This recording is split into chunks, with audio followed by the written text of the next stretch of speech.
What's up guys, Chris Godber back here for GQ37. Thanks so much for tuning back into the channel. Today I wanted to talk about something that doesn't get talked about a lot to me on YouTube, and definitely not in the G37 community or sports car community, but is the back seats and kids. Something that it's an issue that I've had to tackle to continue driving a coupe and have kids. And I know that I'm not alone with this, but I thought I would share some of my insight in it because I get a lot of messages from viewers like you that are interested in this topic. And so some of you write me on Instagram, like this particular one: Chris, I'm wanting to get a G37 Coupe, but I have a kid. How realistic is it with the car seat situation? Well, it depends. So I have a coupe and I have two kids. My daughter's 6 and my son is 2. So I have a little bit of experience with the car seat situation. So I'm going to try to help answer that question for you today on what vehicle is best for you and your lifestyle and your situation coming up.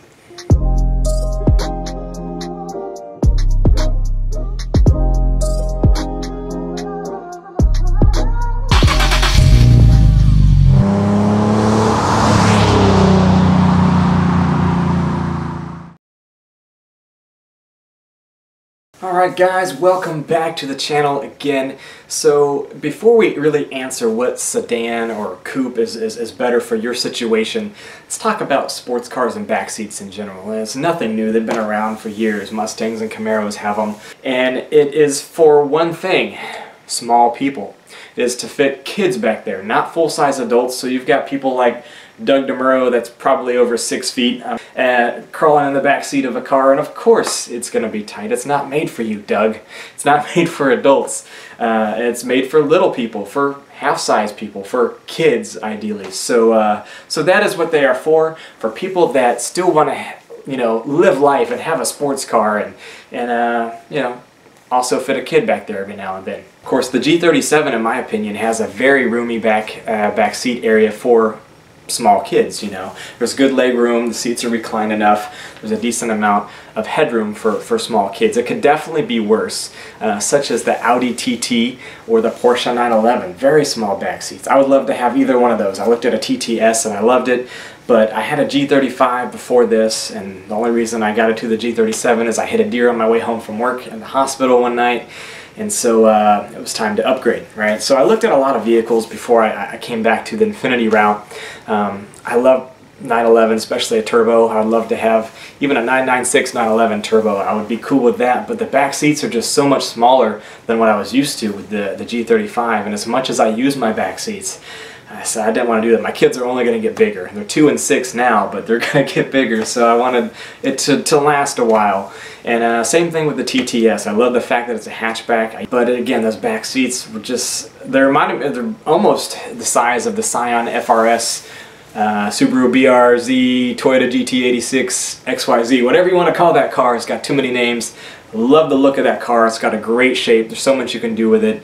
And I was looking at turboing one because they're admittedly slow compared to what I was used to, and the back seats were just a lot smaller than the G35 or G37. I didn't want to take any more room away from my kids back there, since I do have them with me a lot in the back seats. And so I said, no, I'm going to stick with what I know, because aside from a Mustang and Camaro, there's not many other cars that have that size of back seats. I was a little disappointed that the new Supra didn't continue the back seat thing like the older one, because if so, I would have been tempted to jump ship and get one of those. But since it's a 2-seater, it's not even on my radar. I've had 2 Zs. I would love a Nismo 370, but I actually use the back seats. I don't want 3 cars, I want 2 nice cars. And so anyway, I stuck with the G37 route, and I've been very happy with that. It's worked really well. It has much bigger back seats than a lot of the competition out there. Again, I mentioned Porsche 911 and the Audi, but even the FD-RX-7, that's another one of my dream cars. Some of those have back seats. It was an option, especially in the Japanese market. Most people, especially the US spec models, use it as just a cargo shelf. It's like an extra shelf of the trunk, but some of them it was an option to actually put back seats back there. Very rare, but it was and could be done, and perhaps in that time car seats weren't what they are now. They're not as bulky and laws were different, you could actually fit them back there, but I don't foresee being able to fit a car seat of today's era back there and have it usable by any means. But it was interesting that that was actually possible. Anyway, back seats again are not all the same size, but I think the ones in the G37 are pretty generous. So in order to fully answer that, you need to know, how big is your kid? You know, how old are they? Are they a newborn? Or less than 2, in which case you have the dilemma of a rearward facing car seat, which takes up a lot more room than a forward facing car seat. Also on the other end of the spectrum, are they teenage size, so they're, you know, adult size basically, and they're going to have our time fitting back there? Or are they, you know, more toddler size, above the age of 2, so they're in a forward facing car seat or a booster seat, which is my current situation. But back to the rear facing car seat, if that is the case, the reason you need to take that into consideration is because it's going to take up a lot more room.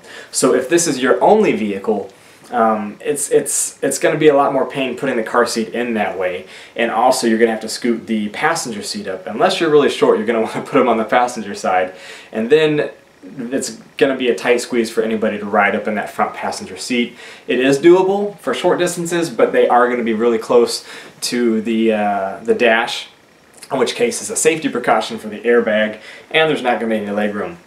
But just the design of car seats, they're that long. When you do rear facing, it just takes up a lot more space. The difference between a coupe and a sedan is about 5 inches of legroom.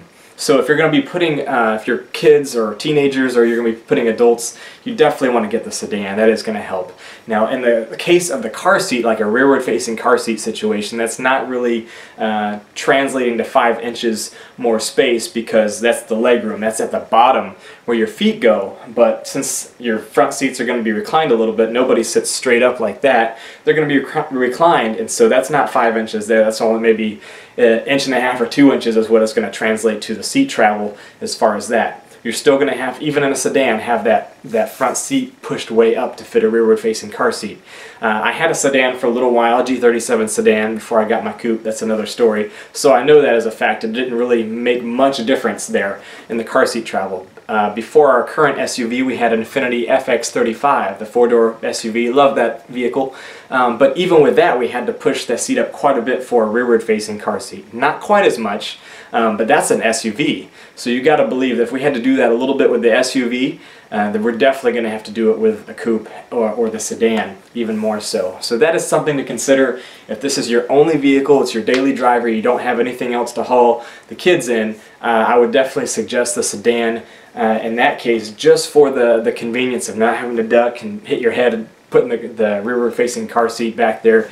It is a lot more difficult. However, if your kid's a little older, or maybe just on the cusp of being forward-facing, my son is 2 and he's a big 2-year-old, and he's at the height and weight, according to his pediatrician, that we can do forward-facing, which helps a lot. Now, he wasn't when I got the car. I've had the car since before he was born, but I also had another vehicle. We had my wife's SUV for most of our family hauling duty. You know, 90% of the time they ride in that. If your kid is older, maybe they're not going to be in that rearward-facing car seat for very long, then it's doable. You just have to decide on that. If you have somebody riding in that front passenger seat, it's going to be really difficult. So something to keep in mind. But you know, if you don't, and maybe you're whether you're a single parent or you have the kids on the weekends or what have you, then it's definitely doable in that respect. If they're a little bit older and they can get in there back there just fine, my kids have plenty of leg room.